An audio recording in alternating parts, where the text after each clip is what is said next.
past, but we had some business we had to finish up. So we'll call the meeting to order. This is our weekly finance meeting, but we don't necessarily just deal with finance. It is an advertised meeting. We are capable of taking action, but this is generally our opportunity to address a single issue in depth, whereas our other public meetings typically are, lots of questions and lots of issues we have to deal with. So we have a dedicated opportunity here for you. And we always open these with public comment. So anybody who wants to speak, as I mentioned earlier, just identify yourself and where you're from in the county, your municipality, if you like, or whatever. And we generally give you pretty much free reign, but I ask you to keep it essentially brief and avoid, repetition of other things that may have been said before within reason, of course. So at this point, we're at public comment. So anyone who is interested, just let me know and I will give you the floor. I think you're first. Yes. My name is Michael Alsher. I'm a resident of East Hansborough Township. I'm actually here with three other township residents who would like to speak as well. Kathy Yorkovitz from Camp Hill, Kathleen Caden from Hampton Township, and Don Holmes from Upper Allen Township. We're all with a group called Capital Region Stands Up, a local grassroots political group. It's actually one of several regional groups under the umbrella of an organization called Pennsylvania Stands Up. And the reason we're here today goes back to the killing of George Floyd, really, a few weeks ago. We all got upset. I think, if I can speak for everybody, I think we all got upset about that. It was at that point that within our group an email went out, and I actually, contrary to what most people know me, I actually volunteered to do something, which was to try to look into this group of this topic of police and race in America. And it was only 2 days ago, I think it was Monday morning. I woke up and it was about 7, my wife had already gone downstairs. And sometimes I turn on the TV to see what the weather's gonna be for the day or what news happened overnight. And I think it was that morning that they just played on a loop the killing of Rayshard Brooks down in Atlanta. And I almost, my wife can tell you, I just sort of lost it for a second. I really despaired for our country because it seems to me like this thing keeps happening over and over. And, let's face it, cell phones are everywhere. We all take videos of stuff, and we're just going to keep reliving these events that are tearing our country apart. And look, we all love our country. That's why we're all here today. We want to make it a better place. It's time to stop talking. We actually have to start doing things to address the issue. I'll leave it at that. I'm going to turn it over to Dom Holmes, who's going to outline the specific things that we think need to be done now to address the situation. So he's going to go into a little detail. Thank you. Thank you. Hello, my name is Don Holmes, resident of Upper Allen Township. I'm an employee of Pennsylvania Stands Up, and I work in the Capital Region. With Capital Region Stands Up and some of these great leaders that are here with me today. I appreciate you all for taking the time to hear some of these concerns. Just opening up for a second, being, vulnerable. This is something that, quite obviously impacts me personally, but also it's a nationwide issue. This is something that impacts all communities outside of Minnesota, communities outside of Atlanta. In 2015, communities outside of Baltimore, my hometown originally. These things are issues that are pervasive. We find the same elements that we find in these cases of Minnesota, Atlanta, Baltimore, Ferguson. You go on and on. If you notice, there's no real correlation between these places. It seems to happen all over the country, and with no real rhyme or reason outside of similar failure of certain policies. We need policy reform, and that is something that can play a big role in preventing these things from occurring in our communities. And so, part of what something sparked in me after the George Floyd incident Because I am fairly young, but I've grown up seeing this problem just happen over and over again. And this is not new. It's the same problem that my parents' generation and their parents' generation was familiar with. The difference now is that we have these great devices to record it and put it online for millions to see. So nothing has really changed. But what keeps causing this? And so I started to research along with some of my coworkers and some of the great leaders here in Capital Region stands up. And we found a couple things at the local level that are common with Minnesota and Atlanta and Ferguson and Baltimore before these issues that are with us today. And these three elements I'm about to identify seem to be pervasive and a recurring theme in all of these cases. So, the first of these is the practice of rehiring of persons who are firmly discharged for misconduct. And so, to explain that a little bit in more detail, essentially an officer that works in Upper Allen Township where I live can act inappropriately, whether it be sexual misconduct in the workplace, whether it be use of excessive force out on the streets, whether it be corruption, any level of misconduct, they can be actually terminated for it. And they can go over to York County, which is about 15 minutes from Upper Allen Township, and Lewisburg, and they can be hired because there's another problem that's pervasive that kind of ties together with this, and that's leads me to my second issue here. It's the entering of what are essentially non-disclosure agreements between municipalities and the officer who is being brought to termination proceedings. And so what happens is these officers who are being terminated get labor union assigned attorneys to accompany them to these termination proceedings, and that attorney's sole motivation is to go into that meeting and negotiate a resignation in exchange for an NDA agreement where the officer will resign from his position and the municipality will agree to not disclose any information on that officer outside their start date and end date, meaning that future prospective employers will not know that officer was engaging in sexual misconduct, use of excessive force, or any level of other misconduct like corruption that I mentioned earlier. Those problems tied together lead to bad officers being able to remain officers. You know, and when you allow officers like that to stay in the communities, it really is a stain on the badges of the officers who come to work every day, try to do the best work they can, protect their communities, and really try to serve and protect. That's what most officers, I believe, go to work trying to do. But because of those officers that are allowed to continue to serve in those communities, that go and act inappropriately, it really degrades some of the trust between the community and the police departments and leads to tension between the communities and police departments, as we've seen across our nation at this point. And so I want to take a second to stop there. I don't know if there's time for questions in between this or not in public comments, or should I just keep going? I mean, if you have more, you can go ahead. Yeah, we'll ask you questions. All right. So, and the third problem seems to be that police officers investigate police officers, meaning that there is normally a lieutenant assigned who investigate any reports of police misconduct within the department. And these are the same guys that attend each other's weddings together, their kids play together on weekends, they go boating and fishing together. There's an obvious conflict of interest there. And not to say that they're not trustworthy, but it's hard to really come down fairly on someone that you consider a friend. I would have a hard time personally being able to discipline one of my friends, which is why none of my friends work with me. This would be a complete conflict of interest. And so with that, we have three specific demands of the Board of Commissioners that are in line with our state organizations, beliefs, as well as the people who are members, the thousands of people who are members within our organization that are residents within communities like our own here in Cumberland County.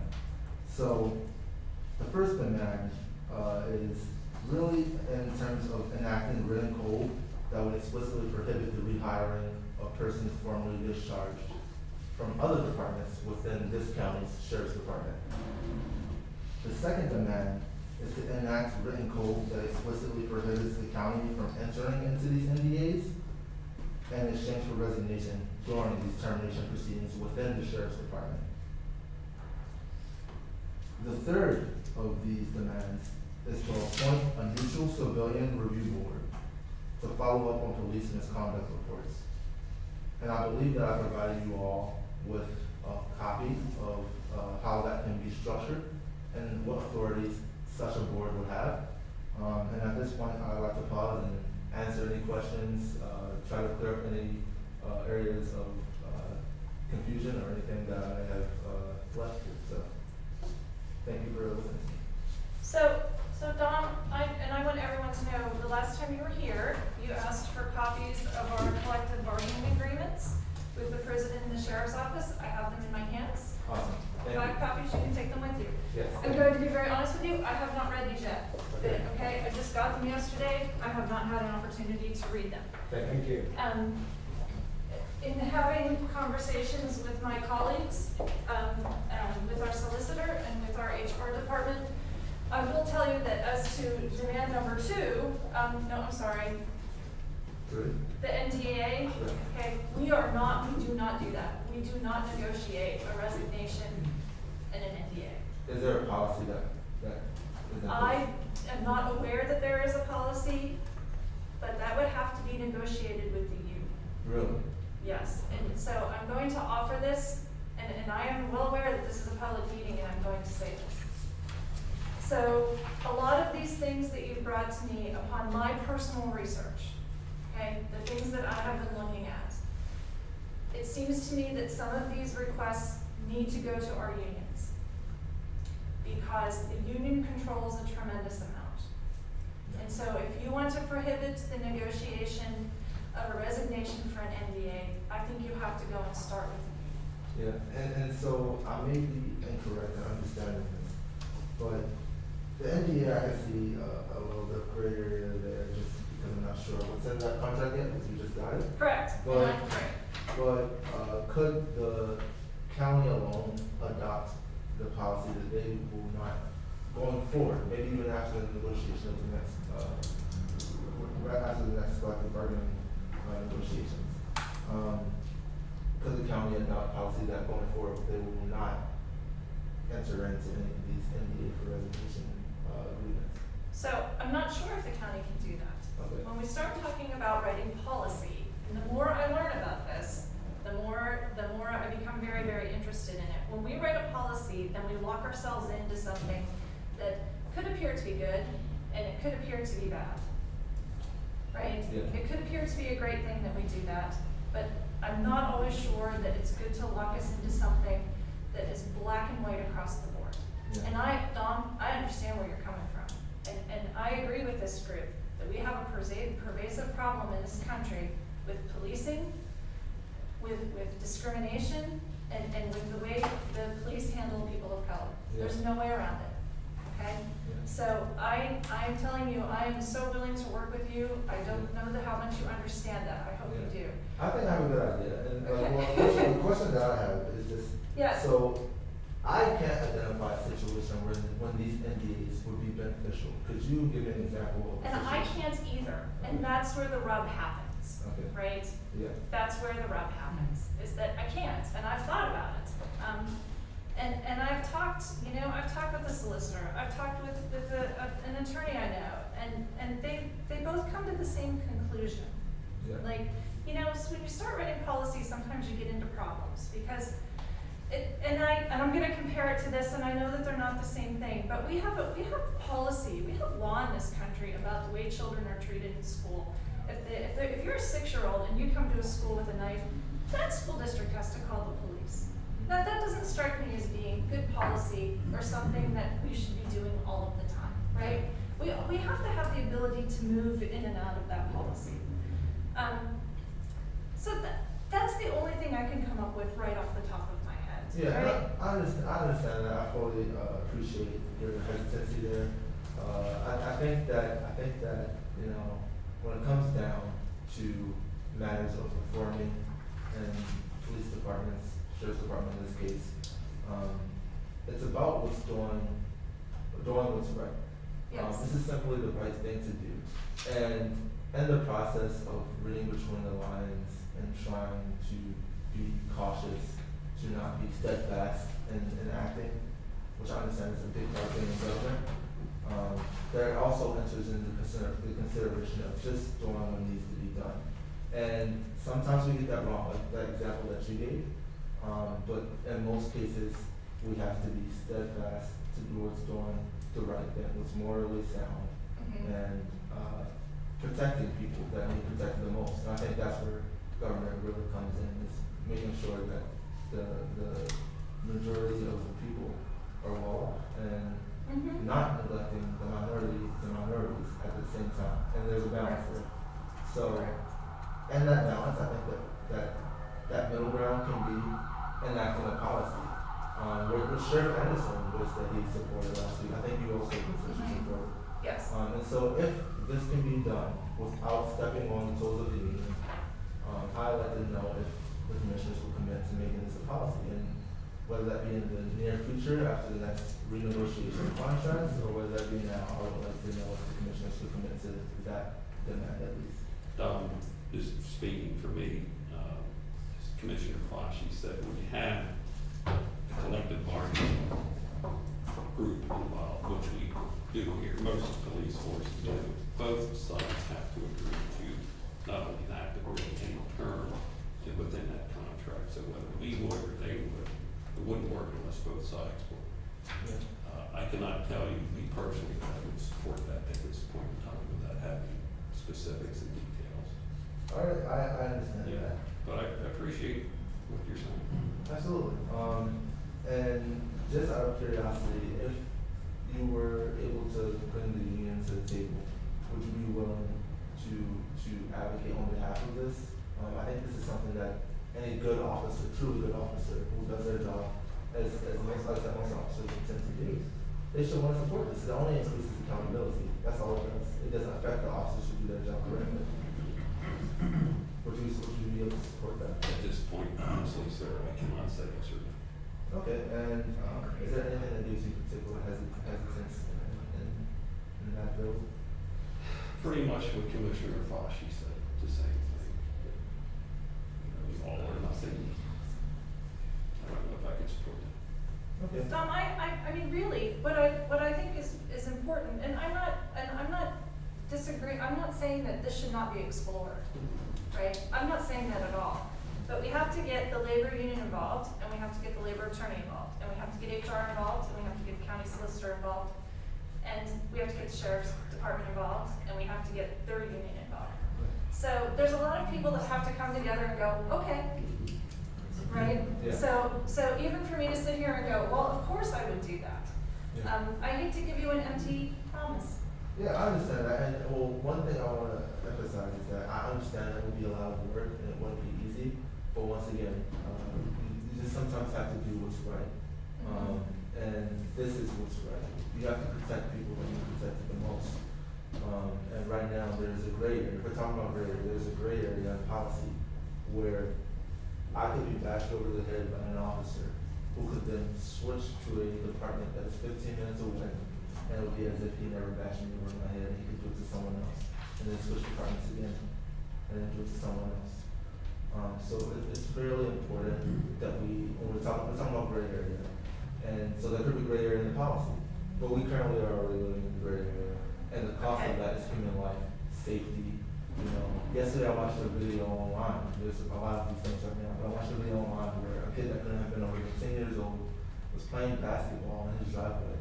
And as he's playing basketball, he sees a cop car coming down the street. And he felt so threatened. This is a young black man, the young black boy.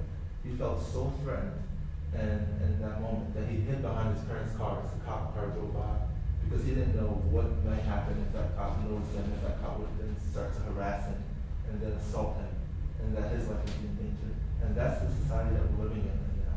And the result, that results directly from the lack of action, lack of policy. So I implore you all, please, to take action right now and do what's right, because the result of inaction is human life and safety. We want residents of Cumberland County to feel safe. This is an increasingly diverse county. It's going to continue to be that way. People here should feel safe. The black and brown people that live in these communities should feel safe, just as safe as their white neighbors and their white counterparts as well. my employee do slightly because please, but I don't wanna spend too much time on that one issue. Commissioner Eichelberger, I didn't, quite hear any commitment from you on that issue. Your response? My comments won't be a whole lot different than everybody else's, and then I'll tell you maybe just a little bit more about that. We live in a complex world, and we live in a troubled world, and a lot of those troubles we can address through the law or through policies, but a lot of them we can't, and that's just the nature of us as human beings. And but we should use the law where we can, but the law also is part of what makes us complex. A lot of the things that you are asking us seem like very easy solutions, but I've generally found in my 58 years on this earth that easy solutions to complex problems rarely work. So it may seem easy, but as Commissioner Fauci mentioned to you, they become, the legalities become an issue. There are restrictions on what we can do in terms of releasing information on employees, regardless of the reason for their termination or their departure. Yeah.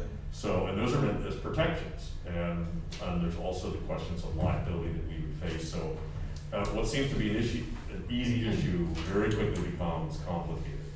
And I've spent most of my professional life specializing in the area of professional problem solving within organizations. And one of the key steps in effective problem solving is making sure that you very clearly and very succinctly define what the problem is first. Yeah. And very rarely is the problem that we think we're addressing really the problem. There are root issues or root causes to all of those. And this country needs to work at those root issues, Yeah. and has needed that for quite some time. Yeah. And human nature being what it is, those issues are not going to be solved in my lifetime or yours. Yeah. But that does not mean that we should not continue to hold this country to the standard that we aspire to, and that our founding documents Yeah. state that we have equal protection under the law, and that is not truly in practice. And we recognize that. Part of the problem is institutions, but the biggest part of the problem is the human heart. So we've got an enormous task in front of us in terms of changing people's understanding and their sense of responsibility to themselves, to each other, and to society. And that's not going to be won or lost with a few simple policy measures. These are more complex than I think we've tried to communicate, that these are more complex than what I think may be appreciated here currently for the reasons that others have stated. So, I would not be signing on to these verbatim either, because just out of the criminal justice field, we've had simple solutions in the past, such as mandatory sentences, such as 3 strikes and you're out, and minimum sentencing. And all these things have done is provide some type of perception that there's a silver bullet, that if we just follow the rule book, that everything will be fine. And we have found that those things have not solved the problems, and in many cases have exacerbated the problems and allowed for a very convenient distraction away from the actions that are really needed to address the underlying causes of the problem. So at this point, I don't think that we're in a position to approve any of these demands. I wouldn't say that we're rejecting them. Some of them our hands are tied. Some of them we just need to learn a lot more about. Yeah. And some of them, frankly, don't apply to us, because the institution that's in place here is that we don't control the sheriff's office. That's the institution that's going to be making some of these decisions. So they need to be at the table in this. The commissioners do not oversee police forces per se. Yeah. So now we certainly are regularly asked to take a symbolic stand, and we get that all the time. We understand. And I think our words and our opportunities we take to speak out on issues such as this one are valuable, but symbolism is part of the solution, but it's not the solution in and of itself. So I'm not interested in passing or promoting slogans that I don't have any power to really enforce or promote effectively. Understood. So these things are things that we're all discussing already, and we're gonna have more discussion on. Yeah. And I think other people need to be involved in that discussion. But I would caution you about thinking that there's a silver bullet that's gonna address this. A bunch of the current dialogue in the country, unfortunately, has said, well, the police are the problem. Well, the police are part of the problem, but the police are not the problem. And there are other problems. And there's reasons that we see some of these actions on the part of police. They're human beings, they're reacting in very unpredictable situations. It's not to justify breaking the law. They are to be the epitome of the compliance with the law, and we have not seen that. And we need to, as a country, to deal with that. I'm just not sure that these things that you've enunciated are really honing in on the real issue at hand. And at the county government level, they most certainly are not significant parts of the answer. So I applaud what you're doing, I applaud all of you for being here. This country is now deeply engaged yet again in a dialogue that it's needed to have. But we do need to get beyond dialogue. But that has to be a wide-ranging dialogue. It has to be a wide-ranging approach to problem resolution. And your efforts here are very well-intended, and we appreciate it. But in terms of giving a commitment on these specific platform planks, Yeah. I don't think that we are really helping the situation by making you a pledge that we can't fulfill. Yeah. Well, so, just to answer a few, I think there was a few points there, so, yeah. We need to actually go. Yeah, so the silver bullet, as you described it, it's a very good read. There's been policy failure that I'm very familiar with.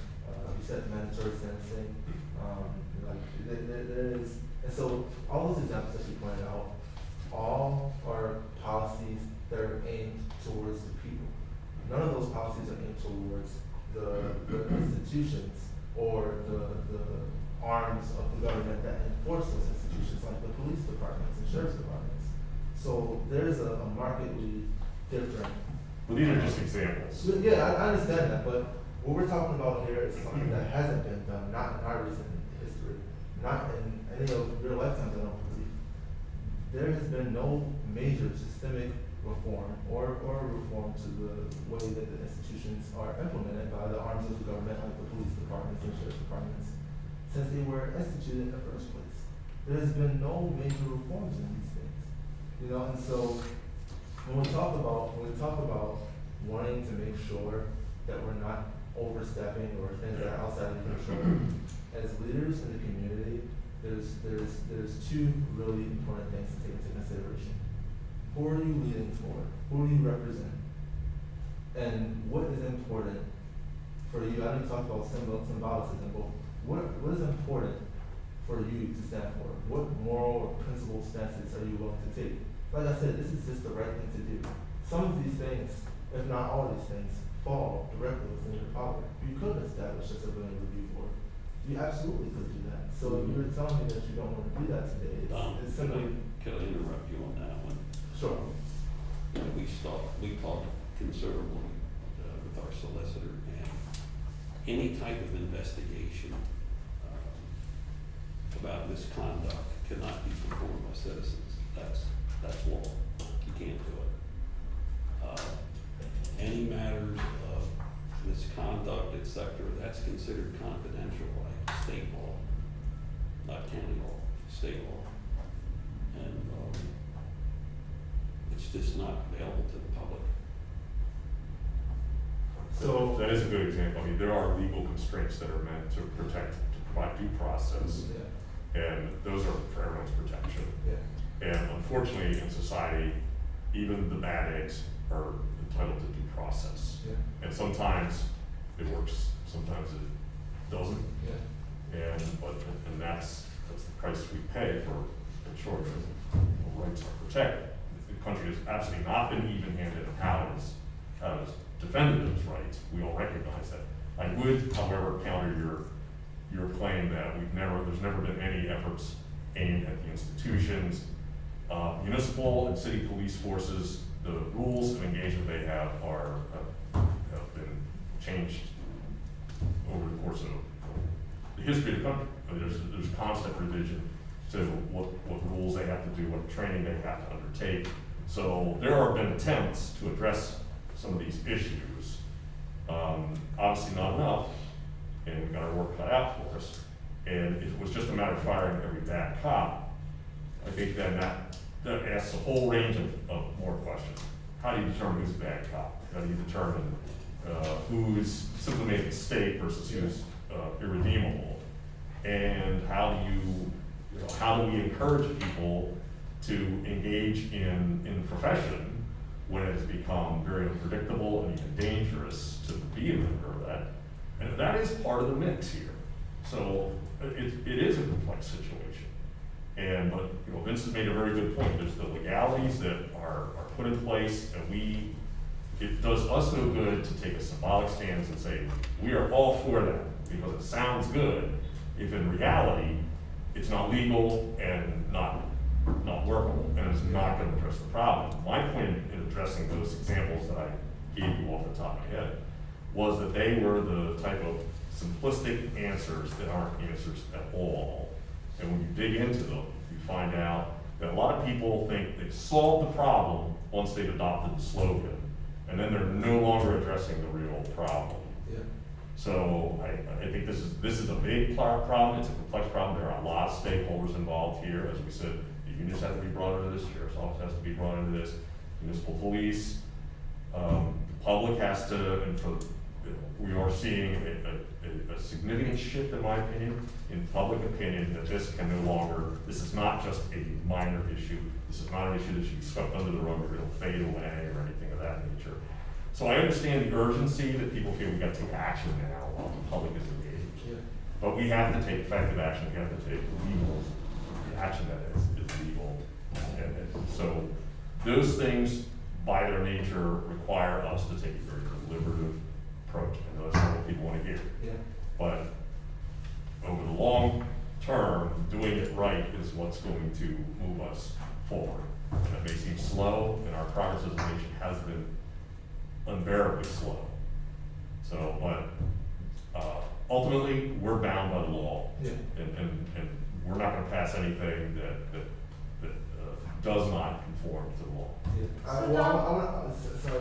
It's okay, go Do you ahead. mind if I just close? I wanna close off. Okay. A few things really quickly. If there are concerns about the legality and how this fits within the current agreements agreed upon between the county and the unions, I'd like to offer our organization support in finding ways to amend anything that might raise any concerns. And so that way we don't have to throw away the whole piece of toast. If you ever had a piece of toast as a little branch, you scrape off the black branch part, and you still eat it afterwards, hopefully, if you're not wasteful. So let's not throw away the whole piece of toast here. Let's see what we can do, and let's see if we can make this thing work, because this is needed. Public opinion we talked about is in support of these things. Every single one of these things could have saved the lives of Breonna Taylor and George Floyd and on and on and on. All these cases I don't have to name them all because there's an endless list. And it's really unfortunate, when we sit here and we end up thinking too much, and sometimes that can be a good thing, most times it can be a bad thing. Well, if they're struck down by the courts, they're not gonna be touched. Well, and that's what I'm saying. So if there are concerns about legality, which I'm sure that we can hash out, because the civilian report itself doesn't have anything to do with the labor union agreement. So maybe the function of a civilian review board can be discussed further so that it does not interfere with that current agreement. And that can absolutely be hashed out. So if we can work on that, I would love to have you all support us in making these things happen. And if there's policy concerns around the other two demands, then we can work those hassles out so that they do not have to interfere with the labor unions. Because there shouldn't be any debate about whether or not it's the right thing to do. It's simply, the debate here is whether or not this can fit square with the current legally binding agreements between the labor unions and the county. And so, I want to close this out by saying, a part of my job is talking to some of your constituents, talking to people from both sides of the aisle, people who are independent, people from all walks of life. And public opinion is behind these very demands. Our membership largely consisted of some of your constituents. are behind these demands. So Sheriff Anderson as well supported all three of these demands. So if there's any concern about whether or not this is the right thing to do, outside of this chamber, there seems to be consensus that this is the thing that the residents of Cumberland County want to see, as well as the people most qualified, people that built this hands-on every day, agreeing that this is the right thing to do. You mean in terms of these three demands? I would venture that you are incorrect, sir. Our elected officials should be responsive to the people, and our elected officials should be representative of all of the people. So I really implore you to consider how we can make this work and what we can do in terms of this piece of toast and making it work without throwing it out. We don't have to throw all of this out. We can find a way to make this work. I want to be a part of that with you. I'll be as active in this as possible, as I possibly can to make this work. We don't have to throw all of this out. We can find ways to square this with the current agreement and find solutions, because we can't sit back and say, well, we're bound by the law and the law is wrong, so let's follow what's wrong. At some point, you have to do what's right, and it doesn't have to conflict with the law. If there's concerns about the The legality. courts decide what's right. Ultimately, that's the institution we have vested with that power. The courts will decide what's right. Yeah, and to clarify what I'm And saying. by the way, as elected official, I don't swear an oath to abide by what a poll tells me that the public wants. Yeah. I swear my allegiance to the Constitution, which protects the institutions, which protects the citizens. Absolutely. And just to clarify, what I'm saying is that we can find ways to amend any of these demands so they square with any of your legal concerns. So we don't have to throw this whole thing out. We can find ways to make this work and fit and square within the court rulings and precedents set by the courts and with any other applicable statutes and laws, so that we can work to make this happen. We do not have to throw this out. If we're here to represent and protect all the people here in Cumberland County, we all have to take action, and I implore you all to do that. But thank you all for giving me some good time today. I look forward to continued work on this, and I'd like to pass it down to Kathy, who's going to share some of the different documents and data that we think that should be So, publicly accessible. Dom, I just want to make something very clear to you from my personal opinion. I'm glad that you sent this piece on the Civilian Review Board, because this is different than what I understood. Yeah. And I am going to go and run this by the solicitor in the form that it's in. I see some issues with it right off the bat. One is that we would not have any independence on the board, but I am gonna go run it by him, and I'm gonna run it by HR and see if any piece of it is workable. One of the things that was brought to my attention is that we also have law enforcement liability insurance, and this may negate the insurance. Something like this may take the insurance policy and make the insurance policy null and void. So, let me go back, I'm gonna go back and talk about it, and see what happens. But we have to have liability insurance, you know? And I don't know if there's a way to work with an insurance company on something like this, but I assure you that I'm going to go and investigate those things. And I do want you to know that like this piece that you gave us about putting things on the website, this is entirely up to the sheriff. It is not our call at all as to what he does, because he is an elected official. And I did not realize this, but I think this is interesting for the group, and I didn't realize this until 2 days ago.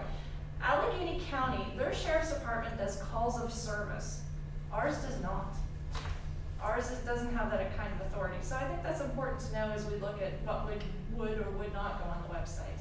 But that's it. That's all I had, Tom. Thank you. Thank you for your presentation. Yep, thank you. Kathy, did you want?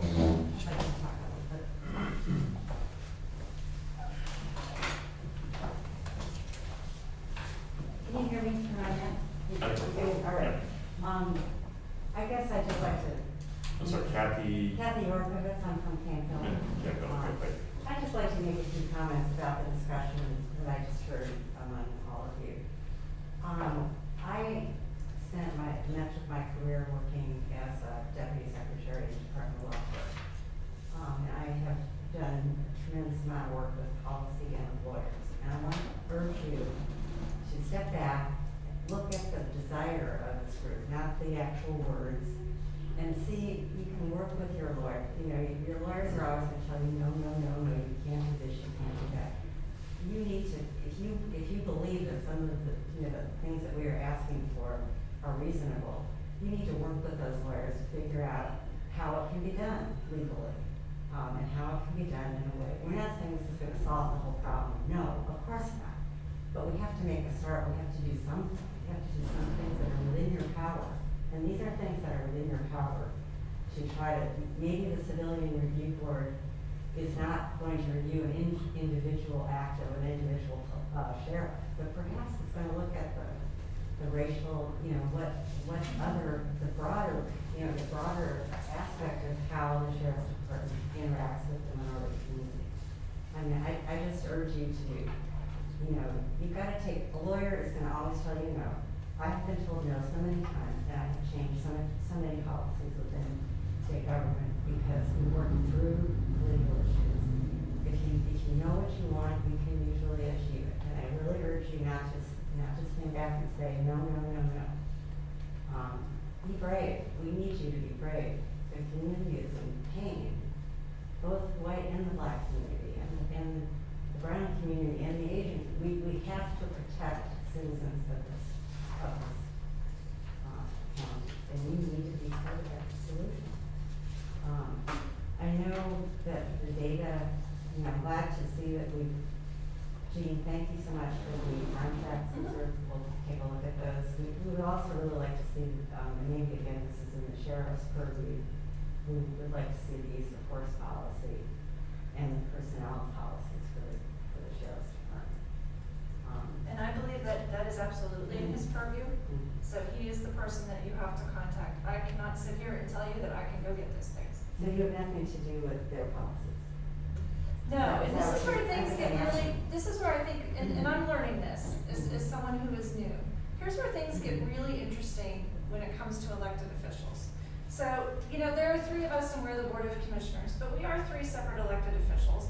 And quite frankly, if we wanted to be all off doing something in a different direction, we could. That's just the nature of the beast.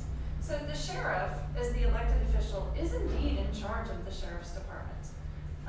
And all of those things come under his jurisdiction. And we cannot walk over there and go, oh, sheriff, you know, we're demanding that you change this. We want you to change this. We can't touch it. And then when the sheriff, you know, he's an elected sheriff, Anderson is elected, and let's say he doesn't run again next time, and we have a new sheriff, that new sheriff has all of the authority as an elected official to wipe out any policy or procedure that is there and start new. Now, that sounds like a worst case scenario, doesn't it? Right? Yeah. I'm not saying that those kinds of things happen, but that's what's interesting about having all of these different elected officials in charge of everything. That can happen at the Register of Wills, it happens at the Prothonotary, it happens at the Recorder of Deeds, it happens over at the DA's office. So, there's a lot of different, I think there's a lot of different venues to go to, a lot of different people to go to accomplish these things. There's not one king, you know. Okay, well, that's my spiel. We do have a list of text and data we think should be listed on the website, but we can figure it out with the sheriff. And so it was this list. Yeah. And you should definitely be emailing this to him. Okay. And he also has his own solicitor who will do that. But yes, you wanna run all of this by him. And see what happens. And I know, as he said, that some of this is indeed reported to the controller's office, and it is indeed a part of the annual report. So I think. Okay. Well, I guess in my closing, for my few minutes here, I'd like to just ask each of you to commit to at least reviewing these in more detail, these requests we've made, to see if you can get yourself in a position to support some piece of it, take the idea instead of the actual, you know, exact wording that we're presenting to you.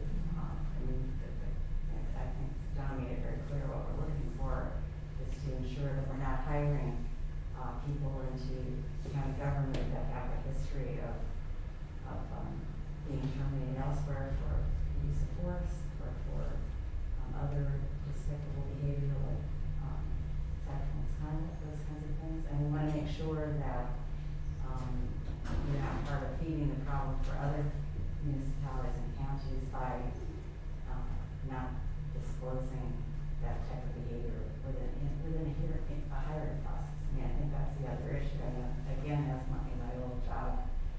I once hired a man who had been fired by the Department of Labor for use of pornography on his computer all day long. He was fired. I hired him. I checked with the Department of Labor and Industry to find his personnel record. I was not allowed, they gave me no information. So we had the same problem. We went through the whole 9 years. We had to go through all the disciplinary steps to get rid of him. He spent 8 hours a day looking at porn on his computer. I should never have had to hire him. And that's what that's what we're asking you to do, is look at, we want to avoid that. And maybe our wording of what you need to do isn't possible. Maybe you can't, certainly understand why not be able to make things public, but within the personnel, the hiring process, we need to be able to share that kind of information with prospective employers, I think, at a minimum. I mean, so, I don't know, just please, I would like to know, Mr. Commissioner Eichelberg, are you willing to take a look, a little deeper? This board has already had a considerable amount of discussion. I think we're gonna have a lot more on what we can do that effectively moves the ball forward on the issue. In terms of the specific requests here, none of us are lawyers. We have to rely on what the lawyers tell us.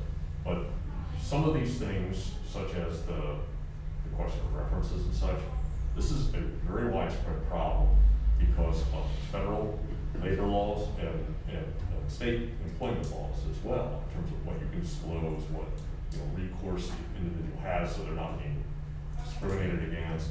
And the law is meant to protect the individual, in part, potentially from a vindictive employer.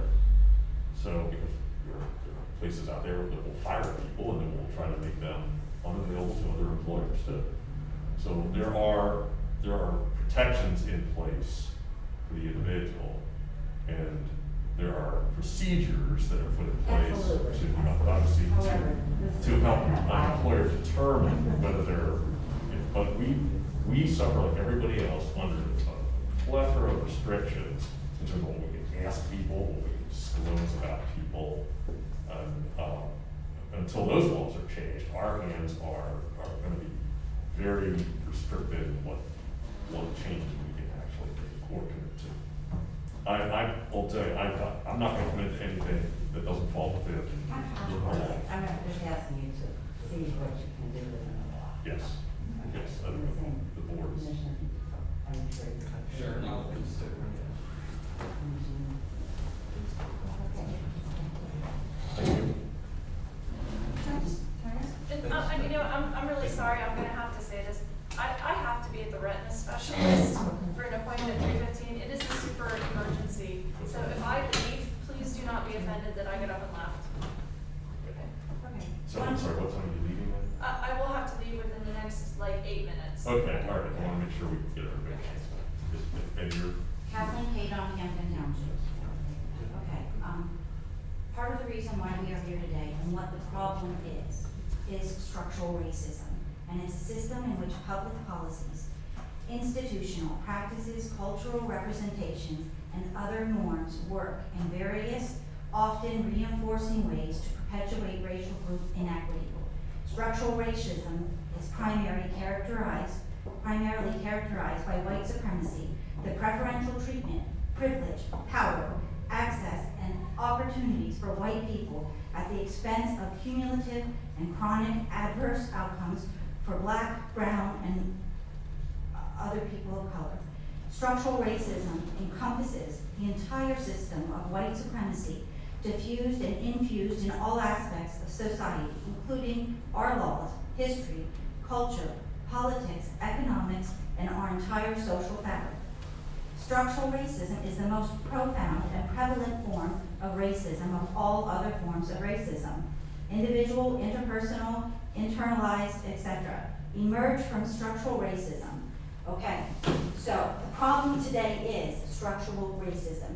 We are here asking for you as our elected officials to help defeat and eradicate structural racism as it pertains to the black and brown people of Cumberland County especially through the actions of police, okay? And when you say, no, I can't help you because the lawyers, you're telling me, no, you don't want to get rid of structural racism. That's the problem, okay? So what we need, Don offered our help through Capital Region Indivisible today, that we are here available. We are willing to work, compromise, make steps to help eradicate this structural racism, okay? That's what the problem is. And Commissioner Eichelberger, you can say the word racism. You don't just have to say problem, okay? And I hope that you will commit to having community meetings, help, support any type of rallies or protests to eradicate this structural racism in our county. Can we count on your support in those ways to help us make sure that we can get rid of this in our county? I think I've said yes, I Okay, will continue to say thank yes. I don't know what you're asking at this point. I mean, you've tried to define things along very narrow lines and I specifically asked you if you will be an advocate and an ally for us in our group, in our efforts to eradicate structural racism, whether it be in any type of actions going forward, whether we hold vigils, protests, marches, or community meetings. I don't know what that is.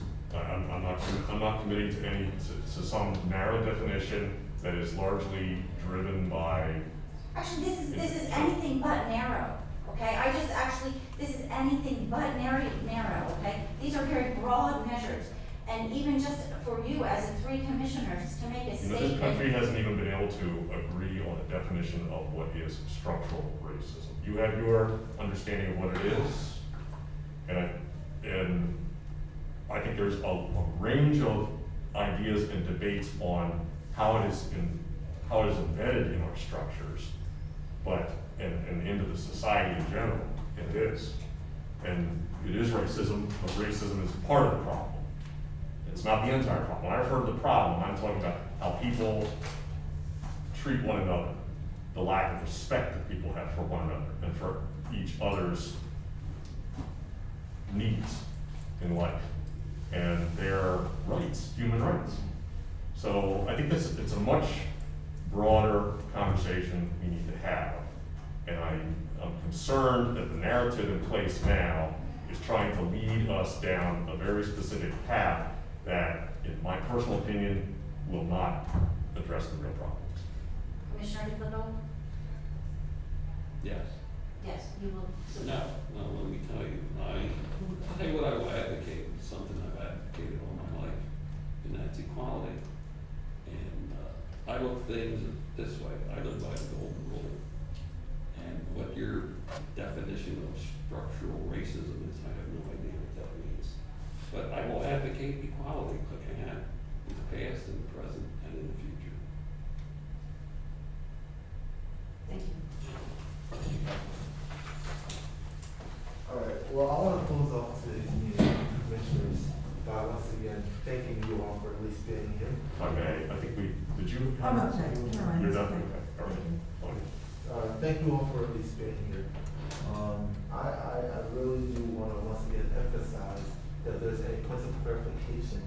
If any commissioners don't understand what we're striving for, I will personally sit down with you one-on-one, and call you one-on-one, and explain in more detail exactly what we're striving for, why we're striving for it, and how it's correlated to the problem we face in our country, as you identify it, Commissioner Eichelberger. I would love to do that. I'm solution oriented, so the banter is somewhat productive, but I'm also looking to find solutions. If we can find solutions, we should all want to come to the drawing table right now. You identified the problem, Commissioner Eichelberger, so let's figure out, if not the ways that we suggested, which these are pretty solid reasons, these are nationwide solutions that other governmental bodies have taken up.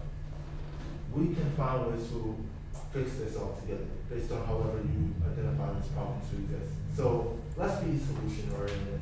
Let's be focused on moving towards fixing this problem as Commissioner Eichelberger identifies it. Let me give you one suggestion. Sure. You might want to change your verbiage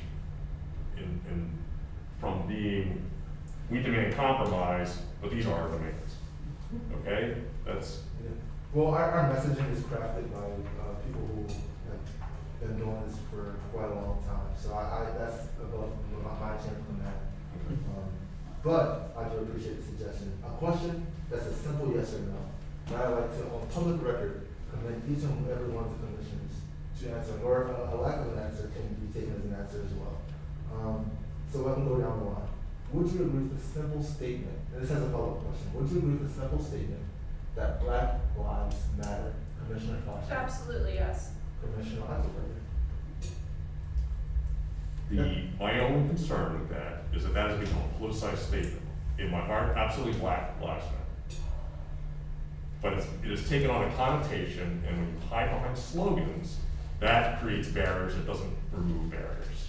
Because there are connotations behind that slogan that you don't have to read very deeply into the news to see that that slogan has been used to essentially separate parties into one of two camps. And that's divisiveness. And divisiveness is the problem we're trying to solve. And you're not gonna solve divisiveness with more divisiveness. I would disagree that there's anything divisive about saying that my life matters just as much as your life No, I matters. didn't say it doesn't. It's only a fragment of a sentence, by the way. Black lives matter as much as any other life matters. That's it. It's just, can you agree on the first half of that sentence? Would you Why? say yes or would you say no, Commissioner? Why did you drop the second half of the sentence? Because other lives are not being gunned down in the streets repeatedly by officers. So it depends where you are. And I would say that's not a correct So the statement. answer is no. I would say that Yes, but, ... Is that your answer? I would say that you are promoting a narrative that is unhelpful by hiding behind a slogan. I don't promote narratives, I promote morals. But thank you, Commissioner Eisenberg. Commissioner DiFilippo, would you agree with that statement? My statement is this: all lives matter, all includes black. Do you understand why it does not include Black lives currently as the state of our nation exists? No, I disagree with you, I'm sorry. So you would say all lives matter, that's what you want? Yes, and that includes black, everybody. When you start separating, if there was a group that said brown lives matter, white lives matter, all lives matter, come on. All right, this is what's causing part of the problem, in my opinion. Thank you so much for your answer. Well, I want to close it off by once again thanking you all.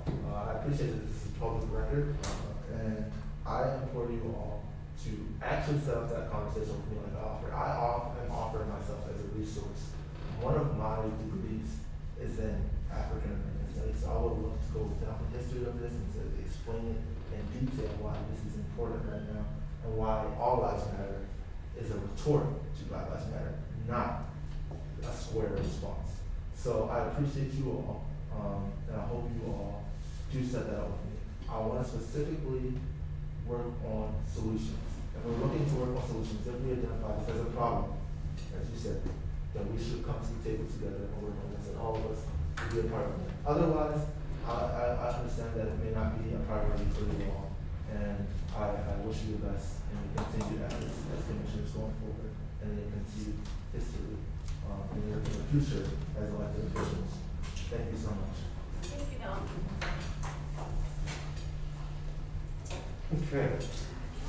So our major topic for today, we'll move on to item number 5, which is other business. So other my colleagues have any other county government business? Mr. Chairman, we need to approve the minutes of the. Oh, I'm sorry, I missed that entirely, item 3. So we have the minutes in hand. Do I hear a motion for action? I move to approve those minutes. Second. Okay, it's moved and seconded. All in favor, indicate by saying aye. Aye. Opposed? Motion carries. Thank you. I apologize for missing that item. We have, we kind of integrated number 2 and number 4. That's why 3 got this. So back to item 5, other business. Commissioner, any other items that we need action on or None, discussion? sir. Okay, staff,